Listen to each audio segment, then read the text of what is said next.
আরে কে রে? আরে আরে আজকে তো আমি বেঁচে গেলাম, থ্যাংক ইউ। আরে ও কি ভালোভাবে গাড়ি চালাইতে পারে না? আরে তুমি তো ওই ডক্টর না? আমার মেয়ের সাথে কি হয়েছিল? আরে হ্যাঁ, এখনই বলতেছি আমি। ডক্টর, আমি তোমাকে ওই ছোট বাচ্চাটাকে মারার কথা বলছিলাম, তুমি কি মেরেছো না মেরোনি? না। আরে এর মানে প্রিয়াই আমাকে ওই দিন পার্টিতে ওষুধ দিছিল। আরে জিনি, আমার তো মনে হয় ওই দিন আমাদের ঘুমের ওষুধ খাওয়ানো হয়েছিল। বন্ধুরা, আজকে আমাকে প্রিয়া ওষুধ মিশিয়ে দিছিল। আরে জিনি, খেয়ে নে তাড়াতাড়ি।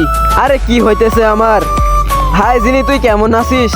আরে প্রিয়া, আমি বুঝতে পারতেছি না আমার কি হইতেছে। জিনি, তুই তো এবার মরে যাবি। বন্ধুরা, এরপর আমি অজ্ঞান হয়ে যাই আর প্রিন্সও অজ্ঞান হয়ে যায়। আরে 606, এটাই তো আমার রুম।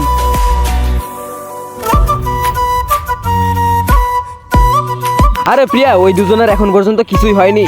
আরে এটা কিভাবে হতে পারে? তাহলে ওরা আমাদের উল্লু বানিয়ে গেছে।